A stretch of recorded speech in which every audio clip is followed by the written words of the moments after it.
Are you using events as part of your business strategy? Today on the show, we are talking with Shay Wheat, who is a certified event producer, and we discuss how to leverage events to drive profits in your business.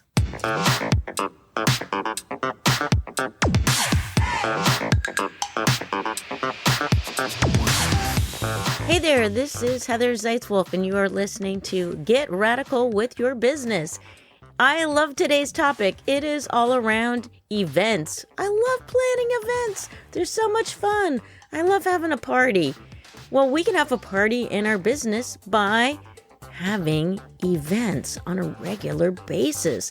It's a great way to get people to know who we are, get into our world, and have a little bit of flavor of how we do business. If you want to check out my flavor, please check out my events on getradbiz.com/events. That's with an S, getradbiz.com/events. And I've got a whole bunch of free events coming up, along with some group programs and workshops and all kinds of great stuff there. So be sure to check that out. And now we're going to go into our topic for today, events. All right. Shay is a certified event producer. She's also the CEO of Grace and Ease Productions, Inc.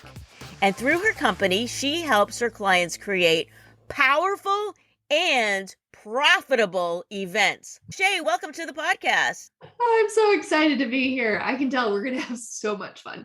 Yes, I love putting on events. There's all these moving parts. I used to be a project manager. I love all the things that you got to plan. And when people think of events, they probably think of a bunch of things. You know, it could be like putting on a wedding. It could be putting on a conference. It could be a training for employees. But your focus is, I'm going to call it more like a marketing type of event. How would you describe the type of events that you put on? Yeah, absolutely. So our events are actually a part of our client's business strategy. Ooh. So what happens is there's actually phases of event leverage. And depending on what you're at in business, you're going to be doing different types of events. Heather, there's 17 different types of events that people can be doing in their business right now, whether they're starting out and they're newer to been in business for a long time and making 6 and 7 figures. Different types of events you use at different parts of your business. You mentioned 1, when do you know when you're ready for an event? And 2, what types of events? So let's break these down. You mentioned 17. And are these virtual events that we're talking about? They can be. They can be either virtual or they can be in person. So you can do a 90-minute workshop. That can be either. You can do a summit. You can do a retreat, masterminds, 1-day sales and enrollment events, 3-day sales and enrollment events, seminars, meetups. Back in the day, we were doing a lot of meetups before pandemic.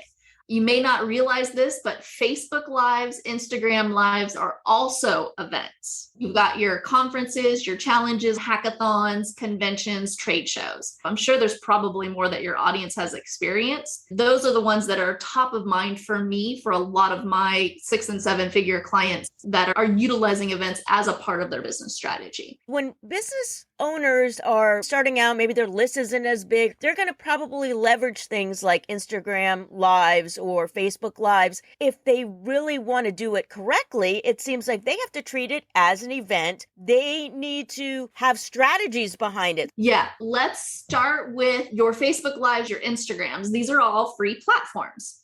And when you're really using these pretty heavily is phase 2 of event leverage. The reason being is you're looking for visibility. Your goal in phase 2 is to gain visibility. You can also do this by being a guest on other people's stages. So you're on other people's webinars, podcasts, seminars. And then a third way to really gain visibility in phase 2 is being a sponsor at events. You are going to somebody else's event and you are speaking on their stage to an audience that is the same audience as yours. That's what you want to be doing when you're gaining visibility. Let's back up to phase 1. What would phase 1 look like? You're just starting out your business and you don't have much of a following? Yeah, phase 1 is the validation phase. Your primary goal is to get clients and get them crazy awesome results. The way that you do that is you start out with market research. You want to make sure that you can actually validate your offer. You want to modify your offer based on what it is that you're learning, and then you want to make more offers. Phase one is you're starting your business, you're getting your clientele, and maybe you're starting to build your list at that point, right? Then you go into phase two, and now we can start utilizing these things. Yeah. So you move into phase two, you're gaining more leads. You're increasing your visibility. You're making some offers, right? Anytime you do an event, you make some type of offer. So in order to move from phase two to phase three, you are wanting to gain more leads. You're wanting to book more strategy sessions, have more conversations, make more offers until you reach about $5,000 a month consistently. Then you can move into phase three. So you just kind of rinse and repeat all the visibility pieces in phase two to move to phase three, which probably makes sense now that why in phase one, we validate that our offer is actually something that people need, want, and require. In the validation phase, part of your market research is you literally ask them the questions. What is the thing that keeps you awake at night? So you can utilize these questions to ask your potential clients what it is they want, and then literally create a program, a package, and turn around and go, here, I listened to what you said. Here's what I've come up with. Would you want to move forward? And you use their words in your marketing. It's so common sense that I don't think people actually realize that it works. Actually, I have a group program right now where I'm having everyone in the group do informational interviews, and they record them to get the answers in the words of their target market so that they know how they speak about these things. Oh my God, I'm so glad you're teaching that. Not everybody teaches that. That's phenomenal. What type of marketing type events are we doing in phase three? Phase three is the grow phase. And so what we're doing is we're continuing to grow your list and increase your visibility by creating your own stages, where you're going to want to start doing like your master classes and your webinars and your summits. You can take a look at some challenges as well. There's a lot more logistics behind some of the challenges, but you want to start looking at creating your own events and continue to obtain those larger speaker sponsorship opportunities. Some of these organizations make you pay a fee to apply to speak. What are your thoughts on pay to play? Look at it from this perspective. If you are going to somebody's event and they're going to bring, let's just say 100 people in the room, that is your ideal audience. There's some type of joint venture partnership. There's some type of synergistic pieces where it makes sense for you to go and speak to this list of 100 people in the room, especially if you have an opportunity to make an offer, whether it is a free gift or it's a paid offer. We know that a percentage of people will say yes because you are the expert in your field. You've already done your market research. You already know what it is that they are showing up with, what the pain is, and you know how to support them in moving through it. It might make sense to go ahead and pay to play for a sponsorship. If they bring 100 people into the room, let's say you make a paid offer of $300 for a low-level package of yours. For 100 people, we would expect probably a 20% conversion rate. So you're looking at 20 people times $300 package. You just made $6,000. Yeah. And I guess it would depend on if you feel like you're going to actually get that speaking gig or not. I personally jumped on stages that cost me $7,500 and I was on a panel. Now, granted, I was in front of probably 500 people of my ideal audience. I was on a panel with 4 other people and we got to make a free offer. I also knew on the back end what that would look like for me. So it was beneficial. If I could bring on just one client, it would be well worth that investment for me. Yeah, that is a key thing. When you are going to speak somewhere, find out ahead of time if it's okay to sell from the stage or if you can let people know about where to contact you. Absolutely. Super important to know all the terms associated with it. What's phase 4? Phase 4 is the scale phase. Your goal is to scale your business and your systems. So when you're in grow, your job is to start making a consistent $10,000 a month, having more strategy sessions, having more conversations. You move into phase 4. We're looking to take your sales conversations from a one-on-one to a one-to-many model, where you're really going to start to take a look at a one-day enrollment event, a retreat, a workshop, and you're also starting to grow your team, because you're not going to be able to do all the things. You're not going to be able to do customer service. You're not going to be able to do fulfillment of your programs all by yourself. You need to have a team that's supporting you and your clients so that you can really focus on generating more leads and filling your events and filling your program. So to get to the point where you're starting to now make a consistent like $20,000 a month before you move into phase 5. So you've now built the business to a place where you realize your zone of genius is connecting with the audience and letting your team handle everything else. What is phase 5? What is that about?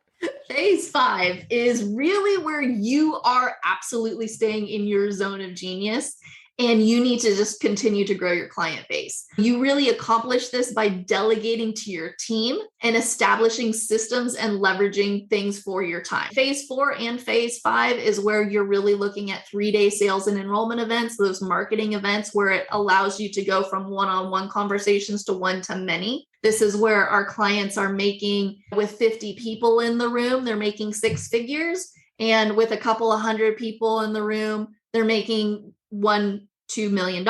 These can be extremely profitable for your business. And again, you don't jump there right away. You go through the phases in order to get to this point, but it's been strategic in your growth. That's why we utilize the events that we have in different phases. So you build your rapport and relationship, you build your community, you build your list, you build your team, and you start bringing in the income accordingly to support these types of events when they're supposed to happen. Yeah. Okay. A lot of times I hear coaches, they put on a webinar and a couple of people show up. Maybe it's just premature. They think, oh, no one showed up, but they're just not in that right phase yet. That, and I think this is a good time to wrap around with that ticket map. Okay, let's talk about that ticket map.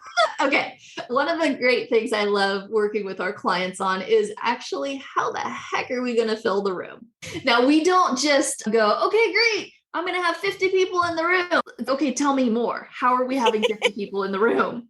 I want to see the numbers. So what we do is we create what's called a ticket map.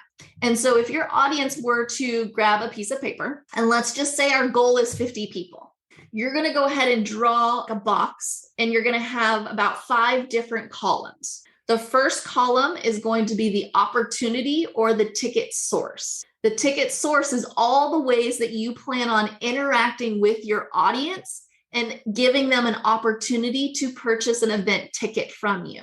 Okay, so it could be like a newsletter, a social post, a webinar. Okay. Sponsorship, referrals, speaking gigs, podcasts, joint venture partner calls, past clients, strategic networking, all the different ways that you plan on interacting with your audience and presenting an opportunity for them to purchase a ticket from you. We want a nice mix of those. Don't put all your eggs in one basket like, hey, I put it in my newsletter and nobody signed up. I sent an email list to my webinar. That's great. Only 30 people opened it. We want a nice mix of those things. So I love data and I love tracking this stuff. I would want to do a spreadsheet where I could track this and then each time change the mix of how I want to do this. What is giving me the best result? I love my spreadsheet. And we do this on a spreadsheet for our client. We want to track to make sure that they actually come to the event. So what are all the little phases in the map in between? The second column is going to be your anticipated number of prospects. We do this kind of in 2 phases. We've got our kind of like our budget and then our actuals. So we're anticipated number of prospects. So let's say you send an email to your list to join you on a webinar. We anticipate that 30 people will show up from the mailing list. Not say they're going to come, but actually show up to the webinar. Is that based on data from the past, or is that industry averages, or do you use a mix of that? How do you get to those percentages? So we take a look at what the numbers have been in the past for our clients. We can utilize that into your ticket map. Then also we just know what's happening in the industry too. So that second column is the anticipated number of people. The third column is going to be the anticipated conversion rate of them being in the room, actually hearing the offer to pick up a ticket, And what is that percentage that they actually purchase the ticket? So the anticipated conversion. The fourth one is going to be that projected ticket sales. Okay. And then total projected ticket. When we say purchase, it could be a free ticket. Yeah. Be aware though, when you have free tickets, you have to sell a lot more because there's no skin in the game for them. When they put money in, then they're committing not only with their time, but with their funds. That's why we want to look at all of these pieces of it. What is the intention? What is the purpose? What are we looking to do? How many people are you wanting to, in the end result, let's say, move into your program? And we back out the numbers. If we're putting on a webinar and our intention is to sell somebody on like a much bigger program at the end of that webinar, we still charge to get into this webinar. Is there a sweet spot on that price? If it's like a 1 hour, 90-minute webinar, is it like $47, $97? Like, what should people be thinking about? The more time people spend with you, the higher the program you can offer, the ticket price you can offer. So if somebody was with you for a 3-day event, you're going to be doing a high ticket offer. You're going to be doing something that's $8,000, and I've got clients up to $20,000. That's the end result. Yes, that's the end result. That's them being at the event with you for 3 days, getting them crazy awesome results. Whether they do business with you or not, you must have an event promise, something that they can walk away with, that they can implement on their own. And really what they're paying for is to go quicker and faster and not fall into all the pitfalls that you possibly fell into. If you're doing like a 1-day event, you're going to want to look at a low ticket item, something that is about $4,000 or under as your end product that you're selling from the event. Anything below that, if you're doing 90-minute masterclass or a workshop or a webinar, those are likely going to be free events that you offer, like a ticket to your 1-day event or a ticket to your 3-day event, where then you can make the larger offer. You don't necessarily have to charge them for a webinar or something like that. Okay, so let's get back to this spreadsheet. Yes. What is the next column that we're talking about here? So that's all the columns. That's all the columns. Okay. That's all the columns. So that is the projected number. For instance, if our goal is 50 people, we're now going to go through all the ticket sources. So you'll do, let's say, an email list to webinar 1, email list to webinar 2, email list to webinar 3, sponsorships, referrals, products, speaking gigs. You'll list out all the ticket sources, and then you fill out each of the columns to the point where your total projected tickets, that last number, is adding them all up. First line, webinar 1, 30 people in the room, anticipated conversion to buy a ticket's 10%. Projected tickets is 3, total tickets is 3. With webinar 2, we'll use the same numbers, but now your total tickets is 6 because we've added 3 and 3. So you do that for all the rows leading up to it in order to go, out of all these opportunities and all these ticket sources, I've got 60 projected tickets. And then I want to add like a bring a friend as another opportunity ticket source. And we know that they convert at about 10%. So now I've got 66 tickets. Remember, my goal was 50. Why am I having 66 tickets? Because people don't show up. Because people don't show up. Even if they pay $47, $97, not everybody's showing. That's why we essentially oversell our goal number and our ticket. Makes complete sense because you always want to overbook. What are some things that people can put in place when they're in that phase 1 through phase 2.5, strategic wise? You still want to take a look at some form of the ticket map. Even though you're doing a Facebook Live, maybe you're doing an email, maybe you're doing a couple of posts, maybe you're on a couple of podcasts that end up going to a lead magnet. And then in the lead magnet, you're gaining the lead. And then they see you on Facebook Live and you invite them via your email. So you still want to do some type of marketing to funnel and channel everybody to where you're going to be engaging with them further. You still do a form of it, just not as crazy in depth. You want to make sure that you're not in the situation where you don't have anybody joining you live. When people are putting on maybe these webinars and all this in the beginning, and they want people to get into this larger ticket thing, they're going to have people that are going to be like, yeah, take my credit card right here. Yep. But then they're going to have the people that are like, I need more time with you, or I need to think about it. When they do these events, they should have something to give the audience, right? Some kind of takeaway besides just the verbal takeaway. What would you recommend people do to stay in their sphere? I always recommend at a bare minimum is having some type of lead magnet, some type of CTA where it is a downloadable, it's a guide, it's a spreadsheet where they can put in their date and it'll automatically kick out for them the post that they're supposed to be making, or something that's like super juicy and they can utilize it right away. It gives them the next best step to move them forward. Since they're then on your list, then you can continue to engage with them. That's where you end up saying an email going, hey, I'm going live on Facebook for 45 days. I'm going to be covering these things. If you want to come and join me and cheer me on because I'm really super nervous, then they'll be like, oh, heck yeah, let's do this, Heather. Come on. I'm with you. I'll back you up. Yeah. You're starting to create community. And that's really what you're looking to do is create your little posse of peeps that you can lock arms with and create a wave of change together.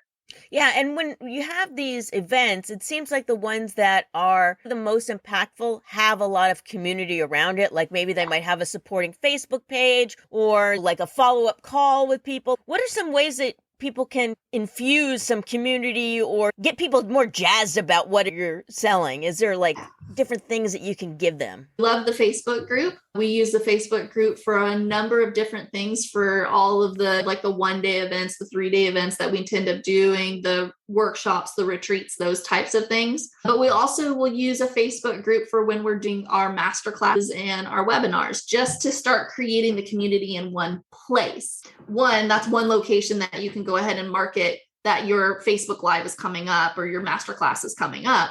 And two, you can have people that are just going to be interacting with you when you're not doing any those particular marketing things at that moment. You can just be simply asking questions, engaging questions, still doing market research. You never stop doing market research, especially if you start hearing people go, why have you not taught us about X, Y, and Z? And you're like, ding, ding, ding.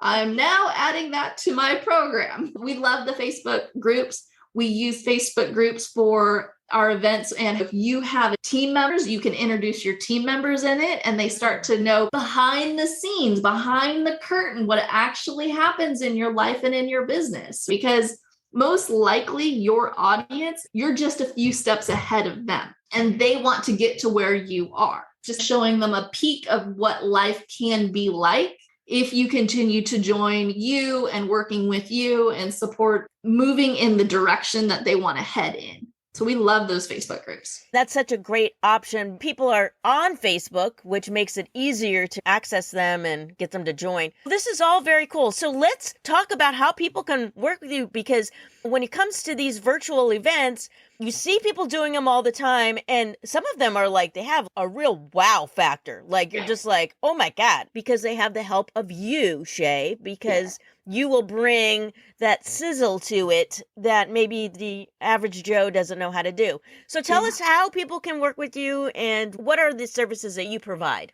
Yeah, absolutely. So we end up handling all of the planning, speaker, sponsor support, as well as the production for virtual live, as well as in-person events to create that experiential revenue generating and exciting events for your attendees. We'll look at it from the perspective of what's happening with your audience, what's happening with your ticket sales, what does your run a show, what does your agenda look like, what is your offer strategy, who's on your support team, what is the budget, what are the numbers. We look at everything and we walk you through the process.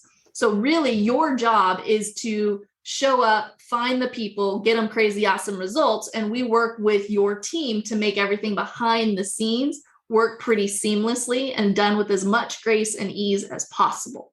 Shay, thank you so much for being on the podcast today. Thank you so much. It's been an honor.